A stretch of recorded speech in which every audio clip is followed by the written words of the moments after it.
Então, agora que nós estamos a 1 minuto de oficialmente começar, eu vou só apresentar brevemente, como se fosse aquela coisa famosa de Jamila Ribeiro dispensa apresentações. De fato dispensa, mas nem por isso eu vou dispensar. Jamila Ribeiro é filósofa, autora de vários livros. O primeiro é Lugar de Fala, que foi o livro que inaugurou a coleção que ela coordena, que se chama Feminismos Plurais. Pela Companhia das Letras ela publicou, para nossa alegria e honra, Quem Tem Medo do Feminismo Negro, em 2018, e Pequeno Manual Antirracista, em 2020, no fim do ano passado. É colunista da Folha de São Paulo, colunista da Marie Claire, e tem tantas outras qualidades e atribuições que eu vou poupar vocês da minha fala para ouvirmos direto a Djamila. Começando, te agradecendo muito, Djamila, e agradecendo todo mundo que está aqui para nos ouvir, queria te dar parabéns pela coluna de hoje, maravilhosa, como foi a da semana passada também, ambas muito fortes e trazendo uma visão importante e que não se vê muito na grande mídia sobre efeitos possíveis dessa loucura, dessa pandemia que nós estamos vivendo. Queria te pedir só para comentar, talvez algumas pessoas não tenham lido suas colunas na Folha, queria que você comentasse as duas, que são muito boas. Primeiro, boa tarde a todas as pessoas, ao meu editor querido, né, gente? Ele que é o responsável, viu? Ele que dá as ideias dos livros todos. Estou bem feliz de estar aqui. Eu trouxe na semana passada sobre foi o primeiro caso de morte, né, de coronavírus no Brasil, que foi uma senhora que morreu no Rio de Janeiro. A patroa dela voltou de férias da Itália e ficou de quarentena, mas fez a senhora trabalhar, né? Ela se contaminou e acabou morrendo. E aí e acho que como a mídia retratou isso de maneira muito, eu achei indigna, assim, né? A doméstica que morreu. Né? Isso me incomodou muito e me incomodou também não terem levantado isso da responsabilidade da patroa, né? De saber que estava infectada e fazer uma pessoa trabalhar que era do grupo de risco, né? Ela tinha 63 anos, a senhora que morreu. Então, é muito essa mentalidade Casa Grande Senzala ainda do Brasil, né? Da que a gente trata os empregos essenciais, né? Então, muita gente não está trabalhando, mas recebendo em casa. Muitos, né? Muitos não, mas essa senhora, por exemplo, morava no Alto do Leblon, né? Então, eu acho que ela tinha uma condição de vida tranquila, mas mesmo assim fez a empregada trabalhar, né? E o jeito que ela morreu, né? Ela começou a passar mal na casa da patroa, a patroa simplesmente mandou chamar um táxi do Alto do Leblon até Miguel Pereira, que era o município onde essa senhora morava, 3 horas. E quando ela dá entrada no hospital, demorou, eles não sabiam que podia ser coronavírus, então teve mais isso ainda, né, de demorar o diagnóstico, né. Então, acho que mostra muito um pouco disso, né, as pessoas muito preocupadas, fiquem em casa, esse fiquem em casa, infelizmente, não são para todos, né, e todas, e se a pessoa se sabe infectada, como é que ela fica de quarentena mantendo a empregada em casa, né, acho que é a grande tristeza. E a coluna de hoje é o aumento do número de casos de violência doméstica, né, por conta desse isolamento, né, coisas que a gente nem imagina, né.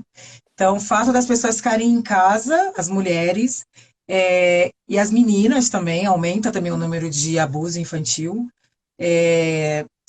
dificulta em ativar, né, muitas vezes acionar a rede, porque o abusador está dentro de casa, muito perto, se saem, se expõem também à questão da doença, mas que os serviços públicos não estão funcionando como antes, né? Então, e aumentou o número de denúncias de violência doméstica, por exemplo, esse fim de semana passado no Rio de Janeiro. E aí é mais uma questão, né? Já é uma epidemia, né? No Brasil uma mulher é assassinada a cada 7 horas no Brasil. O Brasil é o quinto país em número de feminicídio. E nessa situação que a gente está vivendo nova para a gente, né, de viver, que a dengue, por exemplo, é uma epidemia, mas não é transmitida, né, de pessoa para pessoa, então não era necessário esse tipo de isolamento, ainda se agrava ainda mais a situação das mulheres que vivem em relação né, uma situação de violência. Na China aumentou também durante o isolamento Você o número menciona na de... coluna. Então são questões que às vezes Não, a gente não para pensar, né, mas tem gente ainda mais vulnerável do que a gente. te agradeço por comentar as duas colunas, porque realmente você tem cumprido um papel fundamental nessas suas colunas semanais na Folha e nesse começo de pandemia, de um período muito duro que se anuncia, você tem redobrado a importância da sua participação na mídia. Agora, você sabe que te ouvindo falar já sobre o primeiro caso, eu me lembrei de uma coisa que eu queria mencionar antes de começar a nossa conversa sobre o livro. Nós vamos falar hoje, sobretudo, do livro Pequeno Manual Antirracista que a Djamila lançou em novembro do ano passado. Esse mesmo aqui. Que é um pequeno livro maravilhoso, realmente, e, enfim, que está fazendo enorme sucesso, não é à toa, porque é um documento que veio para ficar. Mas, sabe, Djamila, você tinha comentado comigo daquele filme Corra. E eu outro Uhum. dia fui assistir, você contando a história dessa senhora que morre sem assistência, imediatamente me lembrei da mãe do rapaz no filme, né?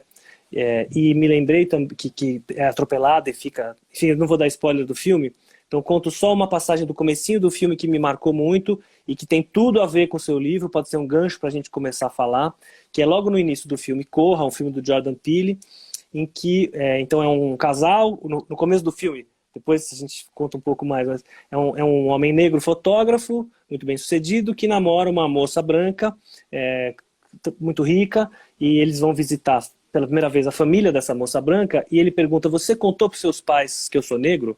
E ela diz, não, não, não precisa, acho que não precisa.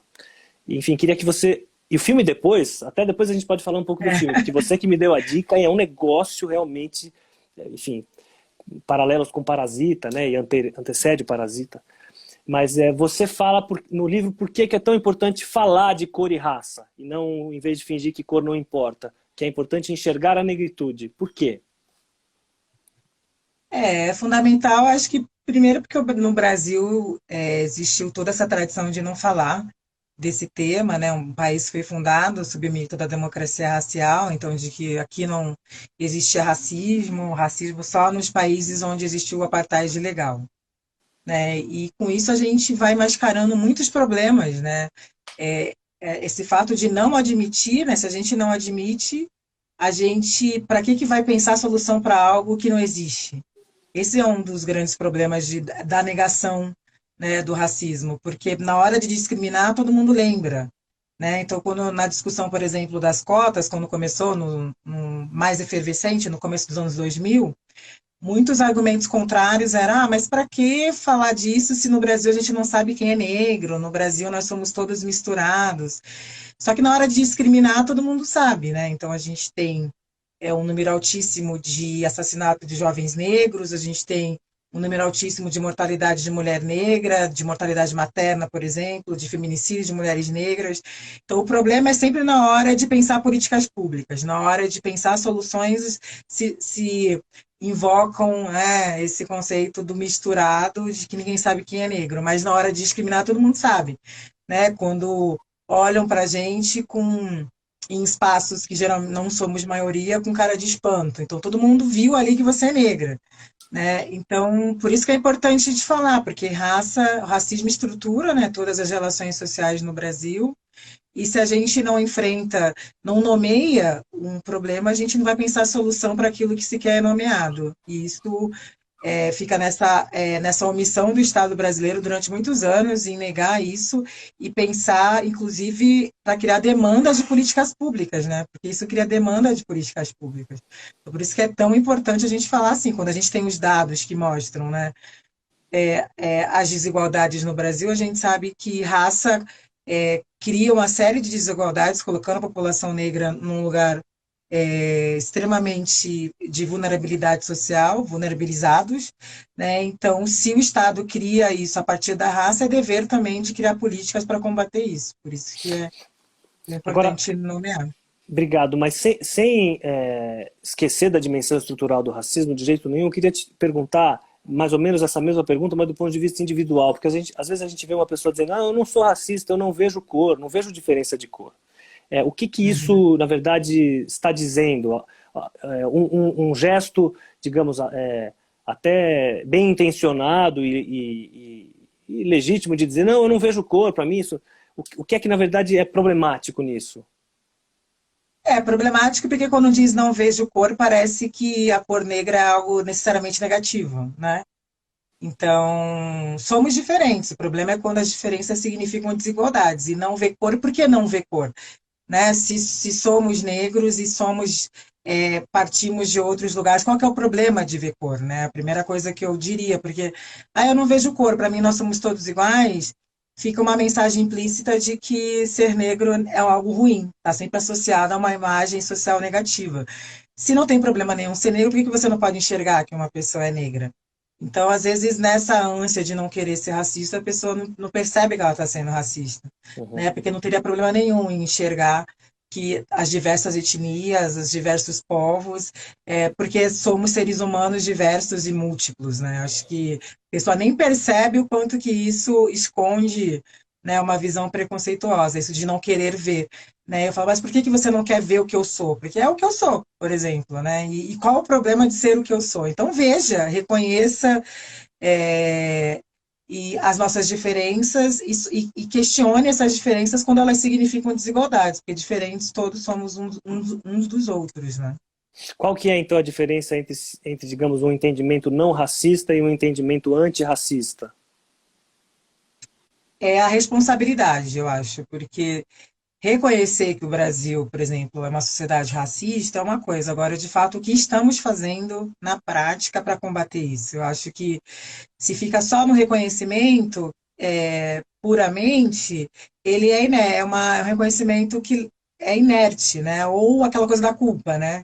Ah, eu tenho culpa de ser branco, eu tenho culpa, né? E a culpa leva à inércia, agora a responsabilidade leva à ação. Uma vez que a gente reconhece, a gente precisa ter práticas de fato antirracistas e pensar o que a gente pode fazer nos nossos espaços para ter ações de fato que sejam antirracistas, que é isso que eu tento trazer no livro, né? Nesses Uhum. capítulos, porque às vezes também as pessoas nem sabem, né?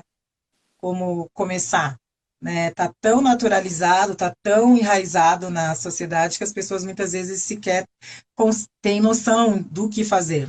Então não basta só reconhecer, é necessário se responsabilizar e colocar ações na prática para do enfrentamento ao racismo de fato.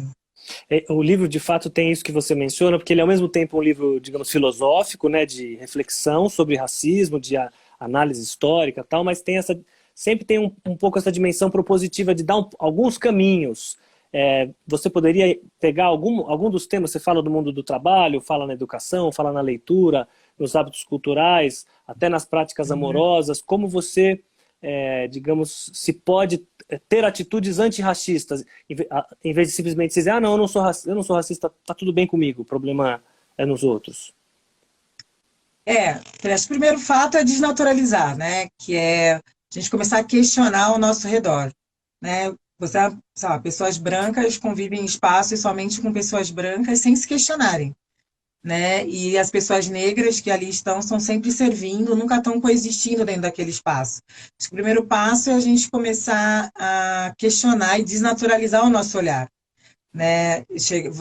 Perguntar por que eu nunca tive um professor negro, né? Por que eu não tenho colegas negros aqui, sei lá, numa universidade pública, não tenho colegas negros, não tenho professores negros, e as pessoas negras que eu vejo são sempre na limpeza. E isso se quer ser questionado, né? A gente olhar a bibliografia dos cursos e ser uma bibliografia só de homens brancos e se quer ser questionado. Então, acho que começar a questionar nisso. Se mulheres produzem, pessoas negras produzem conhecimento, por que não existe sei lá, na bibliografia do curso essas pessoas ali? Ou quando aparece, é sempre numa bibliografia complementar ou algo muito específico.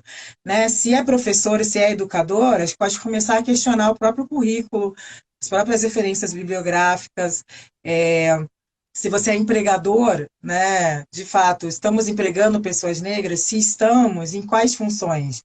Né? Fazer um treinamento com RH, por exemplo, porque às vezes eu falo em empresas, as pessoas falam, mas a gente abre vagas e essas pessoas não vêm. É questionar, às vezes você está colocando esses anúncios na USP só. né? Às vezes você não está colocando em faculdades particulares, faculdades de menos prestígio, vamos botar aspas. Às vezes está se exigindo inglês fluente num país em que para fazer outro idioma você tem que pagar. E tem uma questão, quando a gente fala de raça, a gente está falando de classe, são pessoas que não têm acesso, por exemplo, a cursos de idiomas. Se você. Dá para pensar em vários aspectos, né? Às vezes a empresa até agrega essas pessoas, consegue contratar essas pessoas, porque hoje tem consultorias especializadas, se as empresas têm dúvida, elas podem contratar consultorias especializadas. E às vezes uma outra questão que tem surgido mas essas pessoas vêm, mas a gente não sente ali elas não sente elas agregadas ao espaço. Eu falo, bom, muitas vezes é porque talvez essa pessoa venha de uma região, às vezes vem da periferia, vocês já têm um horário estereotipado em relação às pessoas que lá vêm. Às vezes vocês saem para comer todos os dias no restaurante, às vezes aquela pessoa vende o vale alimentação e almoça na empresa. São várias as questões ali que a gente pode Uhum. olhar, porque também não basta só garantir o acesso se dentro do espaço, às vezes é um espaço hostil, né? Um espaço em que as pessoas não entendem que piadas racistas são ofensivas, muitas vezes tem colocações em relação onde a pessoa mora, ao cabelo da pessoa, um estranhamento com o fato daquela pessoa estar ali dentro daquele espaço. Então, são vários questionamentos, acho que a gente pode fazer. Teve um artigo meu na Folha também que foi sobre essa questão da solidão institucional, né, que eu falo um pouco ali no livro, que Uhum. é o tia da limpeza, tia do café.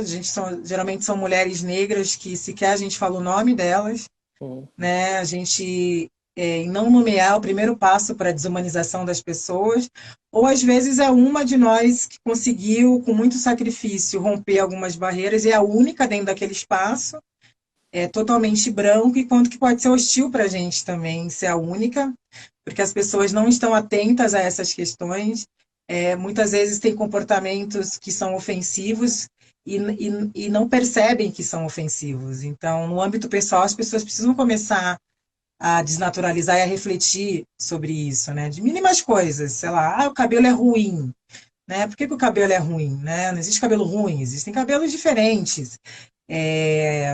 O modo como os estereótipos que existem em relação às pessoas negras, né? Às mulheres negras, eu mesma já fui parada algumas vezes em lugares em que as pessoas achavam que, sei lá, eu era passista, necessariamente para elas, se eu estou dentro de um espaço, logo eu tenho que ser alguma coisa, né? Sem ao menos me perguntar o que minimamente. Então, são coisas que estão tão introjetadas que eu acho que a gente precisa começar, que é possível começar a questionar. Isso me faz pensar numa outra coisa que você traz logo num dos primeiros capítulos, que é depois de dizer enxergue a negritude, você também fala sobre enxergar ou reconhecer que existe branquitude. E negritude é um termo que se vê um pouco, se fala mais comumente, ou pelo menos ou pelo menos era mais raro ouvir falar em branquitude. Queria te pedir para comentar um pouco esse termo. Porque estamos em relações raciais, né? Mas sempre a gente quer falar só da questão do negro. E aí a própria branquitude não se pensa como, as pessoas brancas não se pensam como brancas. Eu acho que é esse o exercício, né? De entender o que significa ser branco, como diz a Grada Quilomba, como metáfora do poder, né? O que é você estar sempre nos espaços em que o seu grupo racial, ele está presente majoritariamente, o que significa você andar tranquilamente na rua e não ser questionado por isso, nos espaços que você entra, você não ser questionado por isso, a sua capacidade não ser questionada, o que significa estar nesse lugar que é o lugar do privilégio, porque se existem grupos sendo discriminados, existem grupos que estão sendo beneficiados por isso. Né? Então, os privilégios, questionar esses privilégios, entender que a maioria das pessoas brancas estão nos espaços de poder porque foram construídos assim. Acho que discutir branquitude é investigar a origem social das desigualdades, né? Entender o porquê que o grupo branco, existe uma hegemonia branca dentro dos espaços de poder e o que significa isso, né? O que significa você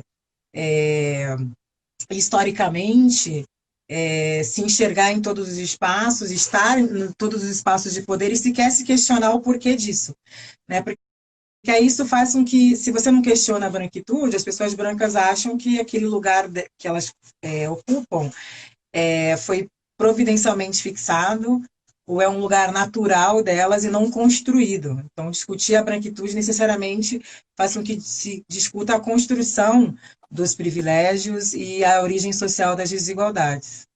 Você falou de passagem na expressão racismo estrutural, mas queria te pedir para explorar um pouco mais. Até no livro você faz isso de maneira muito hábil, que é de pensar que não basta se avaliar, se autoavaliar e dizer, bom, eu sou racista ou eu não sou racista.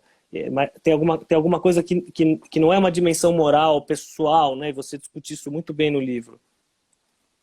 É porque geralmente quando uma pessoa, por exemplo, comete um ato racista, e aí a gente cobra, e os defensores dessa pessoa muitas vezes vão dizer, ah, mas ela é uma pessoa tão legal, mas ela é uma pessoa do bem, né? E não é isso que está em questão, né? Ela pode até ser uma pessoa bacana ali no grupo que ela vive, mas ela é uma pessoa branca dentro de uma sociedade racista que foi ensinada a reproduzir esses valores racistas, né? E às vezes é essa dimensão que as pessoas não entendem, porque se a estrutura, quando a gente fala de estrutura, a gente está falando que dessa construção do racismo na sociedade brasileira, né? Um dos últimos países do mundo a abolir a escravidão, como os impactos disso estão arraigados na construção da sociedade brasileira. E nós todos somos ensinados a reproduzir essas lógicas, né? Então, não é uma discussão do campo moral, não me interessa se a pessoa é boa ou não é boa. O que me interessa é que ela é uma pessoa do grupo privilegiado e que reproduz essa lógica racista. E Queira se ela ela ou não, aprender, né? Queira ela ou não, você quer querendo ou dizer. não, querendo ou não, muitas vezes querendo, né? Outras vezes tem aí uns que querem. Mas, querendo ou não, você estrutura, você está no topo da pirâmide. Querendo ou não, você é beneficiado por isso.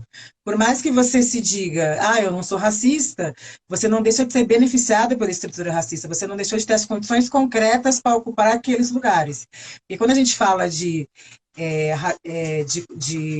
condições concretas, quando a gente fala de ocupar os espaços, não é um debate sobre capacidade, né? Porque capacidade nós sabemos que nós, pessoas negras, temos. Nós estamos falando sobre oportunidades. Quais foram as condições concretas que pessoas de determinado grupo tiveram para ocupar determinados espaços? Essa é a discussão que a gente está fazendo. E uma vez que as pessoas brancas discutem isso, entendem isso, elas vão, dentro dos seus espaços, ter ações antirracistas para, de fato, construir espaços mais diversos, espaços mais em que se inclua pessoas de outros grupos que não tiveram, que não se beneficiam das mesmas questões. Então, quando você entende isso, não é que você não é inteligente. Pode até ser, mas você teve condições concretas para ocupar determinados espaços que sendo que as pessoas negras e indígenas no Brasil não tiveram, né? E quando isso é entendido, você vai usar o teu espaço para, de fato, acessar e abrir espaço para essas pessoas que muitas vezes são pessoas incríveis, só que não têm as mesmas oportunidades. Você, no livro, cita muita gente e, ao final, nós acabamos incluindo uma pequena biografia dos autores negros citados, que são muitos. Então, eu vou, assim, muito rapidamente citar alguns nomes e te pedir para comentar um pouco da sua... Então, você cita e a gente indica as pequenas biografias de Abdias do Nascimento, Adilson Moreira, Alessandra Devuski, Ana Cláudia Lemos Pacheco, Angela Davis, Audre Lorde, Bell Hooks, Carla Cotirene, Chimamanda Adichie, Cida Bento, Claudete Alves, Clóvis Moura, Conceição Evaristo e assim vai. Fui na ordem alfabética, assim, não sou injusto. Queria que você contasse um pouco da importância de nomear essas pessoas todas e, enfim, e valorizar o trabalho delas, mostrar um pouco a densidade que tem essa produção, né? Eu acho que é importante porque, primeiro que mostra que a gente tem todo um caminho que foi percorrido, né? Isso não começa hoje, talvez hoje esse debate seja mais visível, mas ele é um debate antigo. E muitas dessas pessoas que vieram historicamente fazendo esses debates, essas ações, foram invisibilizadas por conta do racismo. São pessoas que muitas vezes não estão sendo estudadas nas escolas, não são monumentos, não viraram monumentos históricos, né? E a história ela é contada pelo ponto de vista dos vencedores, já diria Walter Benjamin. Então, eu acho importante trazer essas pessoas, primeiro, para combater esse epistemicídio, né? Esse assassinato das epistemologias que não são brancas do norte global, mas também para que as pessoas tenham acesso a tantas pessoas importantes que, inclusive, possibilitaram que eu tivesse aqui hoje. Hum. Né? Então, por isso que eu acho que é fundamental, porque a gente não brota do nada, eu bebi muito nessas fontes, gerações e gerações, e que não são intelectuais importantes só para a comunidade negra, são intelectuais importantes para o Brasil e para o mundo, são pessoas que estão pensando na sociedade, porque não dá para pensar nada, né, nesse país sem pensar a questão racial. Se a gente for discutir economia, se a gente for discutir políticas públicas, se for discutir educação, se for discutir saúde. Então, são intelectuais importantes para o Brasil. Né? Então, trazê-los, acho que dá visibilidade. Eu, uma pessoa que hoje tem uma visibilidade, eu acho que é um compromisso histórico também poder visibilizar essas pessoas antigas, mais velhas, mas também contemporâneas minhas, que estão pensando no Brasil, que são fundamentais para o debate, para o pensamento social brasileiro. Nós temos 5 minutos, Jamila, para terminar a conversa aqui. Eu comecei falando daquele filme Corra, que foi sua indicação para mim. Como tem muita gente que está nos ouvindo agora e que tem o privilégio de ficar em casa, porque essa altura do campeonato, ficar em casa para evitar a contaminação é um privilégio, como você destacou nas suas colunas, e que, portanto, vai ter um pouco mais de tempo para, eventualmente, assistir filmes. Eu tive ontem à noite, por exemplo. Queria que você comentasse o Corra, para quem não conhece o filme, e eventualmente outros filmes contemporâneos ou não, sobre questão racial, que você destaque. Estou pedindo dicas um pouco para mim, mas estou pedindo também para todo mundo que está nos assistindo. Cara, o Corra, ele é um filme muito interessante, né? Porque ele é meio parece um filme de terror, mas não é, mas acho que interessante é que o pano de fundo é esse mesmo, é a questão é, das relações raciais, como elas se dão, de como que a população negra ainda é vista como instrumento, como objeto, como mercadoria. E é de uma maneira muito interessante. É um filme que prende a atenção porque ele tem essa coisa meio fantástica. Eu não quero dar spoiler, meio de É. terror, meio um thriller, Mas assim. parece um pouco Parasita, né? Que no começo você não É, vê isso chegar. exatamente. Aí depois, mas a conclusão, né? Depois, quando você vai Nossa. enxergar o que é tratar das relações raciais de um jeito muito inovador, eu achei, assim, de ainda essa visão de colocar a população negra, o próprio pai, né, da menina, sempre, não sou racista, eu votei no Obama, Exatamente. né, essa coisa de que a gente escuta no Brasil, mas eu sou racista, minha empregada é negra, né, então as pessoas acham que não são racistas porque convivem com pessoas negras ou porque tem um amigo negro e acham que tem que ganhar elogios por isso. Né? Isso que eu acho pior ainda por cima. Né? Olha que legal, eu sou tão legal que eu ando com pessoas negras, né? Então, tá embutido um pouco isso na lógica dessas pessoas que falam isso.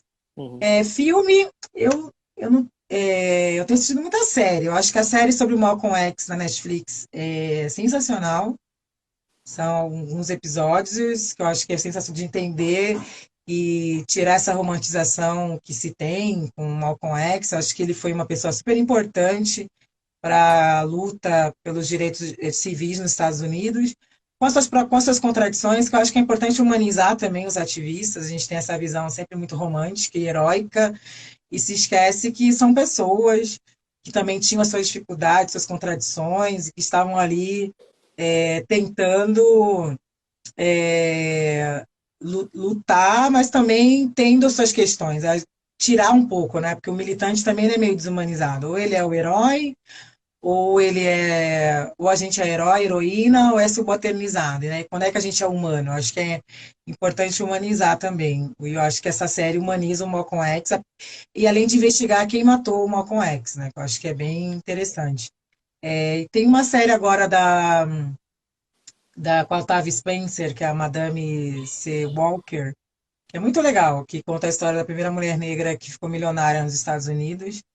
E aí é legal porque no pano de fundo fala de colorismo, né, dessa questão dos negros de pele mais clara, da aceitação, da tolerância maior que existe entre eles e como o colorismo é uma ferramenta criada para dividir a população negra, né, para tentar criar alguns status ali do que é mais tolerável ou não. Acho que conta a história dela, mas também fala dessa questão das relações raciais e traz essa questão do colorismo, que é algo que a gente tem discutido muito no Brasil hoje, de maneira bem interessante. Foram as duas séries que eu assisti, as últimas que eu assisti, que eu achei bem bacana para discutir as relações raciais.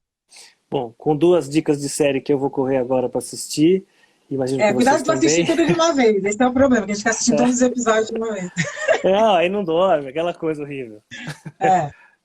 Bom, escuta, o Djamila, é sempre um prazer enorme falar com você, aprendo muito, você é uma pessoa maravilhosa, um prazer mesmo poder falar com você, te agradeço demais. O prazer é meu, você sabe que eu sou sua fã, meu editor querido. E só agradeço pelas oportunidades, porque esse livro aqui, gente, foi super ideia dele, eu fiquei ali teimando, e hoje eu vejo o quanto que as respostas das pessoas me deixam muito feliz em relação a esse livro, do quanto que tem feito as pessoas refletirem sobre. Acho que a gente está cumprindo aí o objetivo do livro, estou bem feliz. Muitíssimo Te obrigado pelas agradeço. palavras gentis. Pessoal, vocês que nos ouviram e nos assistiram, muito obrigado. Djamila, beijão, se cuida, viu? Todo Beijo, tchau, mundo, se tchau. cuidem em casa. Tchau, obrigado.